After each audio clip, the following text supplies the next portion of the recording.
Good morning, my dear students. Good morning, sir. How are you? I am also fine. Last time पे जब मैंने class ली थी तो आपको बताया था कि आपको इंट्रोडक्शन के बारे में कैसे सीखना है, आपको अपने बारे में इंट्रोड्यूस कैसे करना होता है, आपको अपने बारे में अपनी फैमिली के बैकग्राउंड के बारे में किसी को कैसे बताना होता है। तो कुछ मोस्ट इम्पॉर्टेंट सेंटेंसेस होते हैं जो हमको आने चाहिए, जिन्हें हमको बोलना होता है कई बार, क्योंकि इंट्रोडक्शन के बिना कुछ नहीं होता। Everybody and everything in this world needs introduction. दुनिया में हर एक चीज को जरूरत होती है इंट्रोडक्शन की। हर चीज को जानना बहुत जरूरी है, वो क्या है। किसी भी व्यक्ति से जब आप पहली बार मिलते हैं तो एक नीड बन जाती है ये जानने की कि वो क्या है और आप क्या है, तो बहुत ज़्यादा ज़रूरी है। तो लास्ट पार्ट में मैंने आपको बताया था, जो लास्ट वीडियो आई थी, कि कितने सेंटेंसेस आपको बोलने होते हैं, कौन कौन से सेंटेंसेस होते हैं और कौन सी पिच पर जाकर आपको बोलना होता है, किस तरीके से आप अपने आप को इंट्रोड्यूस करेंगे। और आज इस वीडियो में मैं आपको बताने जा रहा हूँ कि कहाँ कहाँ और किस पोजीशन में आपको अपने आप को इंट्रोड्यूस करना जरूरी होता है, कब कब जरूरी होता है कि आप अपने बारे में दूसरों को बताएं, कितना बताएं, कितना बोलें, और वो क्या ऑफिशियल्स या क्या ऑफिशिएट मैटर्स हो सकते हैं जहां आपको अपने आप बारे में इंट्रोड्यूस करना होता है। आगे देखिए, फर्स्ट ऑफ ऑल कई बार होता है कि आप जहां वर्क करते हैं तो आपका जो वर्क प्लेस होता है वहाँ न्यू कलीग्स आते हैं, नए नए लोग आते हैं। जब उनसे मिलना होता है या कंपनी के प्रेजेंटेशन के तौर पर आपको दूसरे लोगों से मिलना होता है, तो आप किस तरीके से इंट्रोड्यूस करेंगे, आपको कैसे मिलेंगे आप, आपका शेक हैंड का तरीका क्या होता है, हाय हेलो एवरीवन का तरीका क्या होता है। आप देखिए, आप पिक्चर में देखिए कि आपको कैसे मिलना होता है। With smile you have to shake hand yourself. आपको एक स्माइल के साथ, एक प्यार भरी मुस्कान के साथ दूसरों से हाथ मिलाना होता है, तब अपने बारे में बोलेंगे आगे। इसके अलावा हम देखेंगे कई बार सेमिनार्स होते हैं, कई बार बड़े बड़े प्रेजेंटेशन होते हैं, लोग आते हैं, बहुत सारी कंपनियों के लोग आते हैं, और वहाँ अगर आपको मौका मिले कभी अपने आप को प्रेजेंट करने का, अपने आप को बोलने का, तो मैटर चाहे जो भी हो, लेकिन उस मैटर को पॉइंट आउट करने से पहले आपको थोड़ा सा अपने बारे में भी बोलना होता है। मैं कौन हूँ, मैं किस कंपनी से आता हूँ, मैं आपको क्या सेवाएं दे सकता हूँ। तो पोडियम पे खड़े होकर कि आपका क्या पोस्टर होना चाहिए, आपका बॉडी पोस्टर क्या होना चाहिए, how you can stand at the podium, this is the podium. Podium पर खड़े होकर आपके बॉडी पोस्टर, आपके जो बॉडी लैंग्वेज है वो किस तरीके से जो होनी चाहिए। आप देखिए आप कैसे खड़े होते हैं, एकदम स्ट्रेट कंडीशन में आप खड़े होंगे, और यही आपका बॉडी पोस्टर होता है। आगे इसके अलावा कई बार छोटी छोटी मीटिंग्स होती हैं।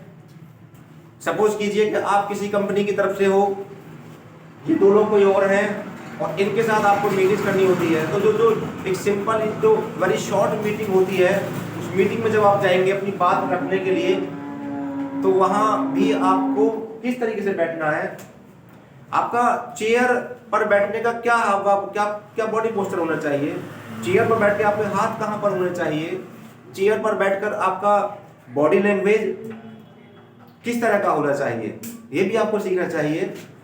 नेक्स्ट, फिर उसके बाद में आता है कि हाउ टू इंट्रोड्यूस योरसेल्फ। आप अपने बारे में किस तरीके से बोलना शुरू करेंगे। देखिए, बोलना शायद आसान हो, अपने बारे में कुछ चीज़ों को बताना शायद आपको आसान लगे, लेकिन बोलने से पहले हमको कैसे खड़े होना है, हमको कैसे चलना है, हमको कैसे हाथ मिलाना है, ये भी बहुत चीज़ें जरूरी हो जाती है। या आप देखेंगे कि अगर सामने वाला खड़ा है तो आपको भी खड़े होकर हाथ मिलाना होगा। ऐसा नहीं है कि सामने वाला खड़ा हो गया और आपने केवल बैठे बैठे ही आपने हाथ आगे ऐसे बढ़ा दिया, ऐसा नहीं होता। कभी भी शेक हैंड करना हो तो बैठकर नहीं किया जाता, शेक हैंड हमेशा स्टैंडिंग पोजीशन में ही होता है। शेक हैंड हमेशा स्टैंडिंग पोजीशन में होता है, बड़ी गर्मजोशी के साथ होता है, बड़े वार्म विशेष के साथ में होता है, एक बेहतरीन स्माइलिंग के साथ में होता है। Understand? Next.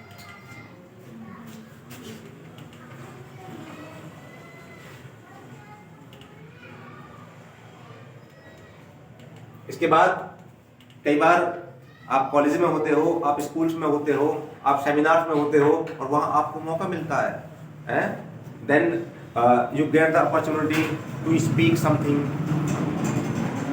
On the podium. So क्या बोलना है, कैसे बोलना है, उससे पहले जरूरी हो जाता है कि वहां आपको कैसे खड़े होना है। आपके खड़े होने के, आपके वहां स्टैंड करने के जो मैनर्स होते हैं वो कैसे होने चाहिए। Not only you are standing on podium, you also on mic.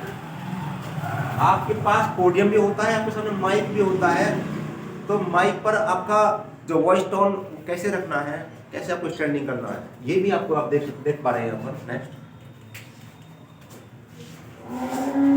ये पर्सनल मीटिंग होती है दो कलीग्स की। पर्सनल मीटिंग किसी एक सेम कंपनी में हो सकती है, अलग अलग कंपनी में हो सकती है। सपोज कीजिए ये हीरो कंपनी से हैं और ये बजाज कंपनी से हैं, दोनों के बीच में कुछ किसी चीज को लेकर डील होने जा रही है और डील तब होगी जब मीटिंग होगी। तो ये पर्सनल मीटिंग है और पर्सनल मीटिंग में बैठने का आप तरीका देख लीजिए। अगर सामने वाले कुछ कह रहे हैं, सामने वाले कुछ आपको समझा रहे हैं, तो आपको बैठने का तरीका क्या होना चाहिए। आपके हाथ कहाँ होने चाहिए, आपके हाथ या तो अपनी टांगों पर होने चाहिए या टेबल के ऊपर रखे होने चाहिए। बाकी हाथ ऐसे करके नो, एकदम आपको मोशनलेस होकर बैठना है, मोशनलेस होकर बैठना है।